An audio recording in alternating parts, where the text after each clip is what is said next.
Faith, thanks so much for taking the time and joining the show today. Thanks for having me. I'm so excited to have you here to talk about advice to early career candidates on how to act in the workplace. I mean, from your perspective, what are companies looking for in a student when they join their company? Sure. So, when you talk about companies, there's millions of college students getting hired every year, right? And every company and even different areas within the companies hire for very different types of jobs. So some of it's going to be very dependent on what you're going into. But I'd say the biggest common theme that I hear out there that companies are looking for are soft skills. So those are skills like your oral and written communication, your ability to think critically, and solve and be a problem solver. And also things like your motivation, your eagerness to do the job, and to really show that you care. I think it's super interesting too, as you think about types of companies as well, as you mentioned, because I think different types of companies are looking for different ways of acting in the workplace based on kind of where you're at. Maybe you're not in the workplace, maybe you're virtually, which comes with a whole nother set of questions as well. But I mean, from your perspective and experience, what does it mean for a student to act properly in the workplace? Sure. I think the biggest thing is that every company has their own culture. So working properly in the workplace really starts with acting professionally. What does professionally mean? Start out moderate is don't swear, be competent and professional about what you say, and really take responsibility for trying to understand what you're doing. And then as you see that culture, you can adjust accordingly, And I think to that question, which is a question in and of itself, I mean, what do you see companies define as the workplace? Because I think that boundary can be a thin line, so to speak, especially in the environment that we're in right now. Oh, it really is. I think typically people would think of the workplace as a physical environment, right? You go to work, you're there, and while you're there, you're in the workplace. But really, the workplace is anywhere you're doing work for that company. When people were even just only working in the workplace, there were times when you would have to communicate with your boss, with peers, off work hours. A lot of professional jobs that happens. And when you were doing that before it was virtual, that was still considered the workplace. You still wanted to act a certain way and be a certain way with your coworkers and your manager. But with the virtual, it's just more of it. That's really all it is. It's more of it. Whenever you're working, you should consider yourself on the job. Agree as well. And any sort of events that your company is hosting as well, any sort of interaction with someone at work, I would consider would be a workplace setting, an environment where a student should cautiously think about how they're acting so that obviously they're putting their best foot forward, I would say. Absolutely. Absolutely. Even if it's out for lunch or whatever, you're absolutely right. And I think it can be difficult as well from the student's perspective to know how to act in the workplace, because as a student, you're used to obviously school. Right. How would you say a student should prepare to be professional in the workplace? Sure. So I think the biggest thing in getting prepared for that first job out of school is to actually try to have some work experience as you're going through school. Because you're right, the school environment is not very similar to the work environment. In fact, I see that for young people, it's a really hard transition. They're very used to having tests and getting test results. But the way to translate that is if you can get an internship, obviously a paid internship would be the best choice. But even any sort of work experience where you're in a work setting maybe where you're doing some project-based work, so that you can learn how to communicate professionally, and learn how to understand expectations and outcomes. And that also ends up showing that first employer who might want to hire you into their full-time job. It shows them that you are going to be able to manage yourself in a professional work environment, and hopefully be less, give them the proper level of managing you, so they don't have to work too hard to manage you.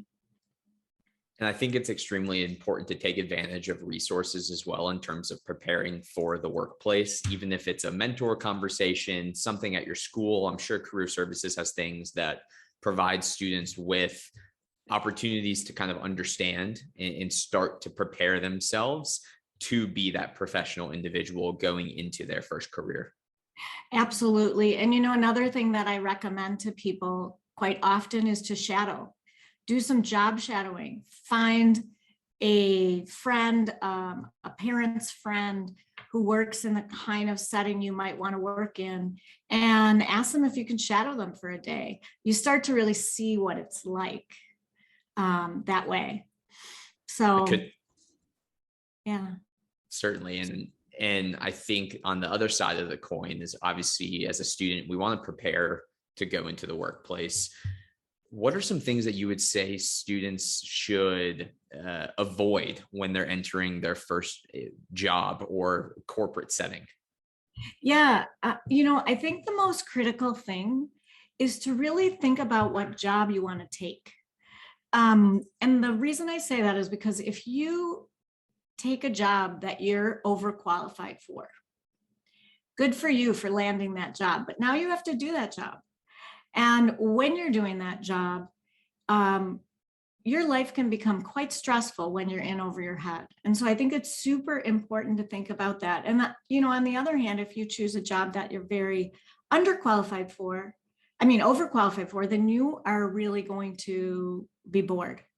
And so it's really hard to end up getting into that, right, doing a good job in your beginning of your career. I would say another thing to avoid entering the workforce would be to be scared to ask questions. I know we hear this a lot from employers that we talk with, but I think that you need to avoid that timidness and be open to feedback as much as possible. Absolutely. And actually, that's something that I tell students all the time about getting that first job. And when you get into that job, to really ask questions and understand what the expectations are for you. And I want to go back to something you mentioned at the beginning of the show, which was oral and written communication skills, obviously being extremely important. A lot of questions that we get from students are around how they should communicate with their manager, because that relationship can be something new for a lot of students. I mean, what advice would you give the students on how to communicate effectively with a manager or someone more senior? Yeah, so actually exactly what you were saying, Parker, about the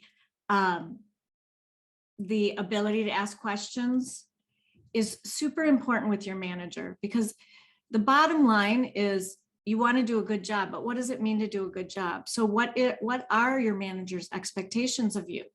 If you don't know them, you can't even do your job meeting expectations, let alone if you want to do a great job and exceed expectations. So that's a big piece of it. The other thing is I often refer to it as managing up. I talk a lot with even my own employees, but with candidates, about managing up in their jobs. And really, some of that is what I just talked about, but the other piece of it is really to think about it from the manager's perspective. You are doing a job for the company. You're there for the company to get something done, and you're there for your boss. And you're there to make your boss look good, if you really want to think about it, right? So anything you can do to communicate well to your boss and to make your boss look good is going to make you look good. And I think it's just as important for candidates to ask their managers how the manager likes to be communicated with as well, so that it isn't a guessing game. Absolutely. Good And point. even from a tactical perspective, simple grammar, it goes a long way. I'm at fault of it myself talking with our team, but using proper grammar and punctuation can go a long way as well to kind of help bridge that gap in communication between yourself and your manager.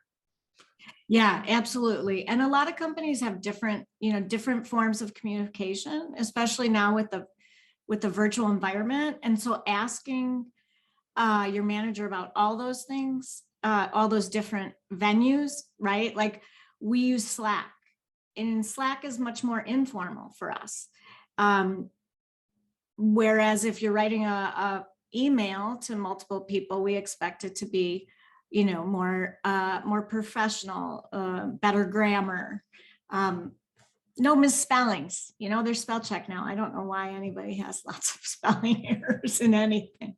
I couldn't I couldn't agree more, Faith. And it's been so awesome to chat and understand from your perspective, kind of tactically, how early career candidates can go about ensuring that they're acting properly in the workplace. Any sort of closing remarks or final thoughts that you want to make sure that listeners are leaving this episode with as it relates to that? Sure. Especially for those listeners that are graduating this year, I would just say be really thankful that you're graduating in 2022, and not 2020 with COVID. It is probably there are the most number of jobs available to college grads in, I would say, the last few decades. It's like one of the best years ever. So take your time, look at the opportunities, and see, pick the ones that fit you best. Faith, it's been awesome chatting today. Thanks again for taking the time and joining the show. Yeah, awesome. Thanks so much for having me, Parker. I really appreciate it.